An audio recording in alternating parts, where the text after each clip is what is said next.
को लेकर के जो कारण बताए जा रहे हैं उसमें सबसे बड़ी बात थी आर्थिक तंगी, आर्थिक नुकसान एमसीडी का।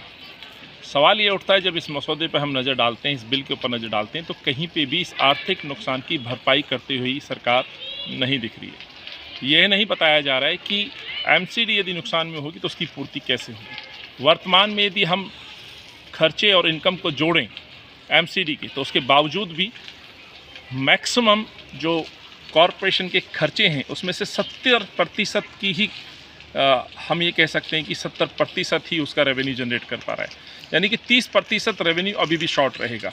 तो इस बिल के अंदर कहीं भी गृह मंत्री ने यह नहीं बताया कि 30% की लगभग क्षतिपूर्ति कैसे एमसीडी के अंदर होगी। जो कहा जा रहा था कि कर्मचारियों की तनख्वाह समय पे नहीं मिलती, कर्मचारी परेशान होते हैं, उसका प्रभाव विकास पे पड़ा है।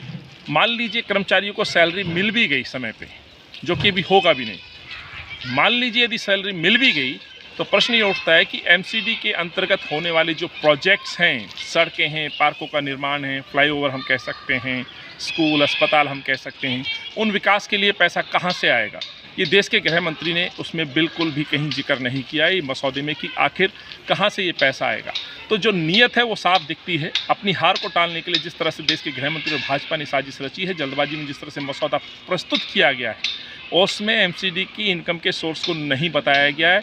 कोई व्यवस्था नहीं की गई है कि भारत सरकार या राज्य सरकार वो मदद पूरी करेगी या नहीं करेगी। प्रश्न ये उठता है कि जो लगभग 13,000 बेल आउट पैकेज की हम मांग कर रहे हैं, जो अभी तक एमसीडी लॉस में, उसकी क्षतिपूर्ति कैसे होगी, उस पर भी कुछ नहीं बताया गया।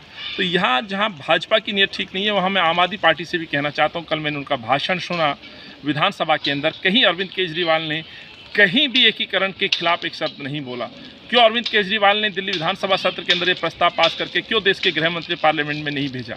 तो प्रश्न मैं अरविंद से ही पूछना चाहता हूँ, केवल राजनीति करेंगे, बयानबाजी करेंगे, या राज्यसभा के अंदर आपके सांसद उस बिल के समर्थन में खड़े होंगे या विरोध में खड़े होंगे, या केवल एक ट्वीट करके मात्र विरोध दर्ज कर देंगे।